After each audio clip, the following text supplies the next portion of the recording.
Well, as Miss said to the kids, the little ones, it is that season of dropping off kids to college. Well, kids or young adults, depending on what mode they're in at that particular moment.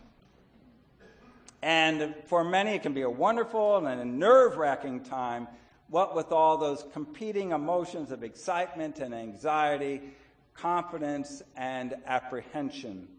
Often that high school grad has been so ready to be on his or her own that the parents are just more than happy to send them off after that summer after high school graduation and calling a halt to all those arguments about appropriate boundaries in our home, young man or young woman. Allison and I have the chance of rear-view mirror on activities like that and have a vivid memory of dropping Halsey off at Pratt Institute in New York City way back in 1998. He was just 17, blonde and blue-eyed, and he thought he was ready for the big city, and, well, we concurred, sort of. At that time, in 98, our local bank would not give a checking account to a kid under 18, and it was just before the rush of debit cards, so Halsey went off to college with traveler's checks. Holy cow, the dark ages. But what added to the emotion of it all is that we dropped him off on the same weekend of the memorial service for Allison's mother, Adele. 2 goodbyes. Yep, very different, but yet 2 goodbyes in the same weekend. We all survived it, well, even if limping a bit. With Halsey and Dan's drop-off, we remember driving away with all the kind of hopes and prayers and gratitude, knowing that the major part of parenting was now in the past. We simply prayed that our sons would remain well-grounded, knowing their values, and claiming their place in life. It would now be all their choices and their challenges. But the hope would be that they would remain well-grounded in the values and faith offered to them. Grounded, secure, able to take on whatever life dishes out. That's what the scripture and today's sermon is all about. In this case, the grounding of ties to Jesus. Oh, not just words, and certainly not dogma or creed, although they can help, but a real personal grounding with a living God revealed to us in Jesus Christ. When the wheels fly off, when life throws a curve, or even when great successes need perspective, a solid grounding is a remarkable gift and one that can make all the difference. All the difference. We're at the turning point in the Gospel of Matthew, Peter's great confession, but note the context of this passage. It's kind of fascinating. Just before that, there's criticism about the hypocrisy of the scribes and Pharisees. Lots of talk and no action. And then the passage following Peter's affirmation and confession are warnings.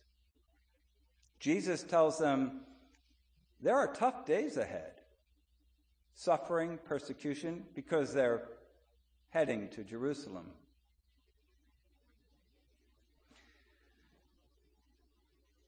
Claiming Jesus as Lord and Messiah would come with a cost. But it all turns around the statements like, you are and I am. For the majority, I think it's a whole lot easier to say who we are not than who we are. I mean, for example, I'm not a racist, not a white supremacist. Or to announce, I am not a fundamentalist or a religious fanatic. But it's a whole lot harder to give the I am statements or the we are. And I think it's particularly tough for persons like us who come from progressive religious traditions where we value questioning, we welcome nuance, and we know that words are so limited in matters of faith. But we must speak. And the I am and we are define our grounding as persons and as a faith community. So I am. I am a husband, a father, a grandfather. I am a Christian, a pastor, an advocate for human rights of all people. This week I announced that I would retire in the coming year. 40 years of full-time pastoral ministry has been absolutely wonderful, and it's time for a change. And now, after a few months of warming up, I can say it without crumbling into a puddle of emotion. For like some of you who loved your job or profession and retired, I am getting my head around the reality that full-time pastor will drop out of my I am statements. And I'm a little anxious about that, but actually I'm more curious.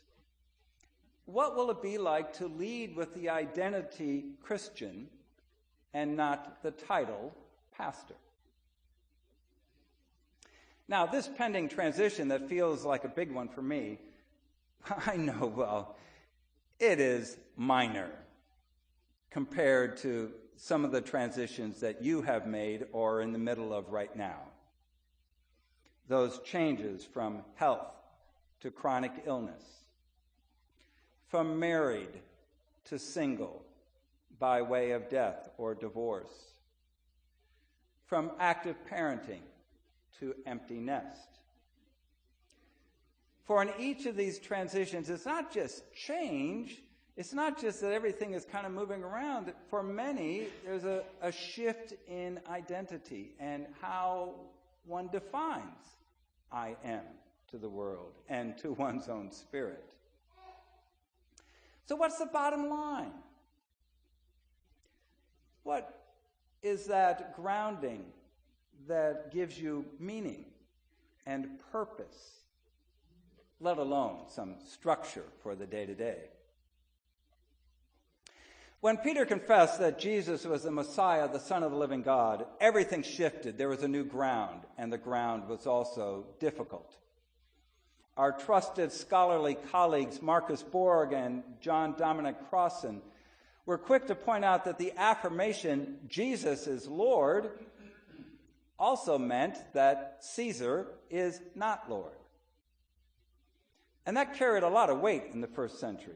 In fact, strangely enough, this is such a wonderfully odd quirk, but in the first century, during some of the times when the Christians were harassed or persecuted, the charges brought against them by the state were atheism. They did not believe in the divinity of Caesar. For Jesus is Lord, Caesar is not Lord. And Christians suffer.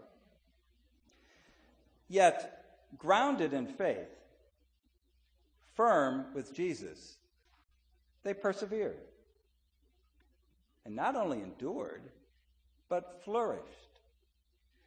That fundamental perspective and grounding of the love of God and love of neighbor not only carried the church from troubles, but they changed from a small, struggling sect to a worldwide religion. Jesus is Lord, not tribe, not state, not even personal ego. Jesus is Lord.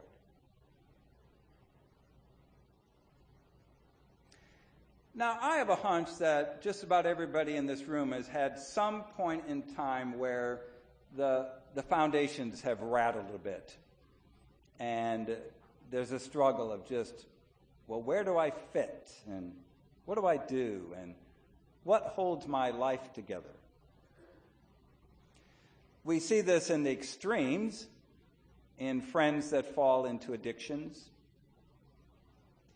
who abuse opioids or are dragged into them, and all who fall victim to just some kind of superficial fad or dangerous liaison. Like you, I am still haunted by those images of all those young men carrying torches in Charlottesville, chanting vile hatred against Jews and African Americans and everyone else who's perceived as the other. And I wonder, how can this happen? How can folks be so off balance and vulnerable to join a vile hate group? Now, we reject hate groups, but I think all of us know something about a time when the foundation is rattling. And there's a bit of a frantic dash to hang on to something to hold a life together. Or a mere panic and scramble to find something firm. And the scramble can lead to terrible choices. Folks who lead street gangs, others who are sexual predators, and leaders of hate groups, they know that. They prey upon those who are weak, in transition, confused, or lost. Rabbi Jonathan Sacks, a prominent scholar and lecturer, is troubled by signs of spiritual and cultural decay that he understands is growing out of the larger issue of a lack of a religious commitment and involvement. And the symptoms are plentiful, and we can name them all: addictions, disdain for the institution of marriage, the reduction in membership, and not just in churches and synagogues, but just general community life of organizations pledged to the common good. Now, as a good rabbi, Sacks is grounded in the story of faith. Not simply law and dogma and creed, but a living faith of a relationship with a living God. Our grounding is found in our covenant with God and our covenants with other people. That fundamental theme of the entire Scriptures: covenant, lasting relationships. We are inherently relational. As Sacks writes, animals mate, humans relate. Animals reproduce, humans beget. Animals have sex, humans have love. Our grounding is in love, the lasting relationships of covenant with God and covenant with one another. And Sacks also insightfully asserts that faith is about relationship sustained without the use of power. Freely chosen, God, neighbor, covenant. Sustaining relationships without coercion. That is our hope, our faith, our grounding. Well, it's a wonderful song. At times, maybe a little bit overly sentimental for my taste, but yet it's quite good, and I'm attracted to it. I won't sing it this time. I'll save you that. But the song is "Give Me Jesus." In the morning when I rise, in the morning when I rise, in the morning when I rise, give me Jesus. Give me Jesus. Give me Jesus. You can have all this world, but give me Jesus. And when I am alone, oh, and when I am alone, and when I am alone, give me Jesus. You can have all this world, but give me Jesus. And when I come to die, and when I come to die, when I come to die, give me Jesus. Give me Jesus. Give me Jesus. You can have all this world. You can have all this world. You can have all this world. But give me Jesus. Reminds me of our hymns of the church, of Jesus as a great rock and firm foundation. Faith that is strong enough to carry a life, to sustain a life, to give meaning and purpose to a life. And our songs speak of being grounded, but let's remember it's not grounded in just some kind of sentimental sense of a sweet Jesus, but grounded in the one who we know as the one who welcomed the outcast and sat with children and gave food to the hungry. I mean, this is the Jesus whom we know. As we say in the Creed, the one who healed the sick and ate with outcasts. This is the Jesus. The Jesus who loved God and neighbor, who carries us to the ground that can hold your life.